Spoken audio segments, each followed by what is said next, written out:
കേരളത്തിന്റെ ജനപ്രതിനിധികളിൽ അഥവാ എം.എൽ.എമാരിൽ അതിസമ്പന്നരായ 10 പേരുടെ ലിസ്റ്റ് പുറത്തു വന്നിട്ടുണ്ട്. നാടിതറിയണം. 10 കോടീശ്വരന്മാരായിട്ടുള്ള ജനപ്രതിനിധികളിൽ CPM-കാരില്ല. ഇടതുപക്ഷ ജനപ്രതിനിധികളെ സംബന്ധിച്ചും പ്രത്യേകിച്ച് മുഖ്യമന്ത്രി പിണറായി വിജയനെ കുറിച്ചൊക്കെ 516 കോടിയുടെ സമ്പാദ്യമുണ്ട് എന്ന നിലയ്ക്കൊക്കെ ഈ അടുത്ത ദിവസം വലിയ പ്രചരണങ്ങൾ സോഷ്യൽ മീഡിയയിലൂടെ നടത്തിയിരുന്നു. നമ്മുടെ നാട്ടിൽ വ്യക്തികളെ ഇകഴ്ത്താൻ അല്ലെങ്കിൽ അവർക്ക് കിട്ടിയിരിക്കുന്ന ജനപിന്തുണയെ ഇല്ലാതാക്കാൻ വ്യാജത്തരങ്ങൾ പ്രചരിപ്പിക്കുമ്പോൾ എന്താണ് റിയാലിറ്റി എന്ന് നാടറിയണം. കേരളത്തിലെ ഏറ്റവും ധനികർ, അതായത് കോടാനുകോടി സമ്പാദ്യം എങ്ങനെയെന്ന് നാട്ടുകാർ അന്വേഷിക്കരുത്. അത് അവർക്കാകാം. കാര്യം കോൺഗ്രസിന്റെയും BJP-യുടെയും പക്ഷത്ത് നിൽക്കുന്നത് കൊണ്ട് എത്ര കോടി വേണമോ അവർക്ക് വഴിവിട്ട രീതിയിലോ വഴിവിടാത്ത രീതിയിലോ സമ്പാദിക്കാം. അതൊക്കെ ഒരു ക്രെഡിറ്റ് പോലെയാണ് നമ്മുടെ നാട്ടിലെ മാപ്രകൾ ചാർത്തി കൊടുക്കുന്നത്. ആ സമ്പാദ്യം കാണിച്ചിട്ട് അവർ വലിയ ആൾക്കാരാണ്, നമ്മൾ അവരെ താണു വണങ്ങേണ്ടവരാണ്, അവർ വലിയ തറവാട്ടുകാരാണ്, കുടുംബ മഹിമക്കാരാണ് എന്ന രീതിയിൽ പൊലിപ്പിക്കാറുണ്ട്. അതിനപ്പുറത്തേക്ക് നിങ്ങൾ ആ 10 പേരെ കുറിച്ച് അറിയണം. ഒരു കാര്യം പ്രത്യേകം ശ്രദ്ധിക്കേണ്ടതുണ്ട്. നമ്മുടെ കയ്യിൽ കോടിക്കണക്കിന് രൂപയുണ്ടെങ്കിൽ ജനങ്ങളെ സഹായിക്കാൻ എന്തെങ്കിലും പദവിയുടെ ആവശ്യമുണ്ടോ? ഇല്ലല്ലോ. ആ പണം വേണ്ടപ്പെട്ട ജനങ്ങളെ സഹായിക്കാനാണെങ്കിൽ നേരിട്ടങ്ങ് കൊടുത്താൽ പോരെ. പക്ഷേ അതുപോരാ. ആ കോടികൾ ഉപയോഗപ്പെടുത്തിക്കൊണ്ട് അധികാര കേന്ദ്രങ്ങൾ കൂടി പിടിച്ചെടുക്കണം. അങ്ങനെ അധികാര കേന്ദ്രങ്ങളിൽ പണത്തിന്റെ ബലം കൊണ്ട് കടന്നു വന്ന 10 ജനപ്രതിനിധികൾ ആരെന്ന് നിങ്ങൾ കേട്ടോളൂ. അതിൽ ഏറ്റവും കോടീശ്വരൻ ആരെന്ന് വെച്ചാൽ റെജി ചെറിയാൻ. ഇത്തവണ UDF-ന് വേണ്ടി കുട്ടനാട് നിന്ന് മത്സരിച്ച് വിജയിച്ച റെജി ചെറിയാന്റെ ആസ്തി 218 കോടിയിലേറെയാണ്. 218 കോടി പ്ലസ്.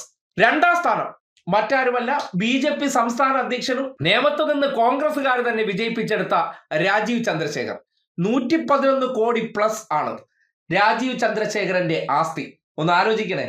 ഒരു പാവപ്പെട്ട ജനങ്ങളെ സേവിക്കാൻ 113 കോടിയിലേറെ സ്വത്തുള്ള ഒരു മനുഷ്യൻ. ആ മനുഷ്യൻ യഥാർത്ഥത്തിൽ ജനങ്ങളെ സേവിക്കാൻ തന്നെയാണോ വന്നത്? ഒന്ന് ആലോചിച്ചാൽ മതി. കോതമംഗലത്ത് മത്സരിക്കുന്ന ഷിബു തെക്കുംപുറമാണ്. 68 കോടി പ്ലസ് ആണ് അദ്ദേഹത്തിന്റെ ആസ്തി. 4ാം സ്ഥാനം കല്ലട്ര മാഹി. ലീഗിന്റെ കാസർഗോഡ് നിന്ന് വിജയിച്ചു കയറിയ കല്ലട്ര മാഹിന്റെ സമ്പാദ്യം 61 കോടി. 5ാം സ്ഥാനം മാത്യു കുഴൽനാടൻ. അതായത് കേസുകൾ തോറ്റു തൊപ്പിയിടുന്നുണ്ടെങ്കിലും അദ്ദേഹത്തിന് പൊടുന്നനെ എങ്ങനെ ജനപ്രതിനിധി ആകുന്നതിന് മുന്നോടിയായിട്ട് 39 കോടി പ്ലസ് ആസ്തി വന്നു. ഇടയ്ക്ക് ഇതിനെ സംബന്ധിച്ചുള്ള വാർത്തകൾ പുറത്തു വന്നിരുന്നു. അത് വിദഗ്ധമായിട്ട് മുക്കപ്പെട്ടു പോകുന്ന സാഹചര്യം ഉണ്ടായി. 6ാം സ്ഥാനം മറ്റാരുമല്ല, ഷിബു ബേബി ജോൺ. കഴിഞ്ഞ 2 തവണ ചവറയിൽ നിന്ന് തോറ്റെങ്കിലും അദ്ദേഹത്തിന്റെ അച്ഛൻ നേരത്തെ ജനപ്രതിനിധി ആയിരുന്നതിന്റെ കുടുംബവിഹിതമായി കൈമാറി കിട്ടിയതാണ് ഇപ്പോഴത്തെയും അദ്ദേഹത്തിന്റെ പദവി. ആ 2 പദവികളിൽ നിന്ന് അദ്ദേഹം കുടുംബ സ്വത്തായി നേടിയെടുത്തിരിക്കുന്നത് 24 കോടി. 7ാം സ്ഥാനം മാണി സി കാപ്പനാണ്. 21 കോടി. അതും കേരള കോൺഗ്രസുകാരൻ എന്നുള്ള നിലയ്ക്ക് പാലയിൽ നിന്ന് മത്സരിച്ച് ജയിച്ച മാണി സി കാപ്പന്റെ സ്വത്ത് 21 കോടി. 8ാം സ്ഥാനം കെ മുരളീധരനാണ്. 21 കോടിയിലേറെ ആസ്തിയുണ്ട് കെ മുരളീധരൻ. അദ്ദേഹവും കോൺഗ്രസിന്റെ മുൻ മുഖ്യമന്ത്രിയായ കെ കരുണാകരന്റെ മകൻ. അതിനുശേഷം അച്ഛനിൽ നിന്ന് MLA സ്ഥാനവും ജനപ്രതിനിധി സ്ഥാനവും ബാറ്റൺ കൈമാറി കുടുംബ സ്വത്ത് പോലെ അധികാരത്തിലേക്ക് വന്ന് മന്ത്രിയായ വ്യക്തിക്ക് 21 കോടി രൂപയുടെ ആസ്തി, വട്ടിയൂർക്കാവ് MLA. അതിനുശേഷം അനൂപ് ജേക്കബ് അറിയാലോ.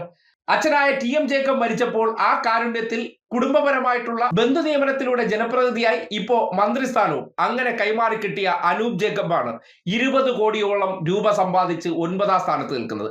10ാം സ്ഥാനം ഇത്തവണ തിരൂരങ്ങാടിയിൽ ലീഗ് അവതരിപ്പിച്ച PMA സമീർ. 17 കോടി പ്ലസ് ആണ് അദ്ദേഹത്തിന്റെ ആസ്തി. അപ്പോൾ എന്തുകൊണ്ടാണ് ലീഗ് ഒരാളെ സ്ഥാനാർത്ഥിയാക്കിയെന്ന് മനസ്സിലായല്ലോ. ആ പണത്തിന്റെ കട്ടിയും കനവും തൂക്കവും ഒക്കെ നോക്കിയിട്ടാണ് തിരൂരങ്ങാടിയിൽ PMA സമീറിനെ സ്ഥാനാർത്ഥിയാക്കിയത്. ഇങ്ങനെ ആദ്യ 10 സ്ഥാനക്കാർ ഇവരൊക്കെയാണ്. ഇതിൽ ഒരു CPM നേതാവ് പോലും ഒറ്റപ്പെട്ടിട്ടില്ല. പക്ഷേ നമ്മുടെ നാട്ടിൽ പ്രചരിപ്പിക്കുന്ന ഒരു കാര്യമുണ്ട്. CPM നേതാക്കന്മാരെല്ലാം കോടാനുകോടി സമ്പാദിച്ചു. അതിന്റെ ചുവട് പിടിച്ച് മുഖ്യമന്ത്രിയായിരുന്ന പിണറായി വിജയന്റെ പേരിൽ തൃശ്ശൂരിലെ ഒരു ആഡംബര വീട് പ്രചരിപ്പിച്ചു. സിംഗപ്പൂരിൽ കമല ഇന്റർനാഷണൽ എന്ന പേരിൽ കമ്പനി ഉണ്ടെന്ന് പ്രചരിപ്പിച്ചു. ഏറ്റവും ഒടുവിൽ അദ്ദേഹത്തിന്റെ പേരിൽ 564 കോടി ഉണ്ടെന്ന് പറയുമ്പോൾ നോക്കൂ, ആദ്യത്തെ 10 സ്ഥാനം, അതായത് ഏറ്റവും സമ്പാദ്യമുള്ള ജനപ്രതിനിധികളായി നിയമസഭയിലേക്ക് തെരഞ്ഞെടുക്കപ്പെട്ടവരിൽ ഭൂരിപക്ഷം പേരും ജനങ്ങളെ സേവിക്കാൻ വന്നവരല്ല. കോടാനുകോടി സമ്പാദിച്ച് കയ്യിലെത്തിയതിനു ശേഷം അത് ഉപയോഗപ്പെടുത്തിക്കൊണ്ട് നമ്മുടെ നാട്ടിലെ അധികാര കേന്ദ്രങ്ങൾ എങ്ങനെയാണ് പൈസ കൊടുത്ത് വാങ്ങിയെടുക്കുന്നത് അല്ലെങ്കിൽ പണത്തിന്റെ ബലത്തിൽ നേടിയെടുക്കുന്നു എന്നതിന്റെ നേർ സാക്ഷ്യമാണ് കുടുംബ ഓഹരിയായി ജനപ്രതിനിധി സ്ഥാനം കിട്ടിയവരും ഒപ്പം തന്നെ രാഷ്ട്രീയത്തിലൂടെ സമ്പന്നതയിലേക്ക് നടന്നു പോയവർ ആരൊക്കെയാണെന്ന് ഈ 10 പേരുടെ ലിസ്റ്റ് മാത്രം കണ്ടാൽ മതി. ആ 10 കോടീശ്വരന്മാരിൽ ഇടതുപക്ഷത്തിന്റെ ഒരു ജനപ്രതിനിധി പോലും ഇല്ല എന്ന് പറയുമ്പോൾ ഇവർ ഇന്നലകളിൽ പ്രചരിപ്പിച്ച പല കാര്യങ്ങളും എന്തൊരു നുണയായിരുന്നു എന്ന് ആലോചിക്കുക.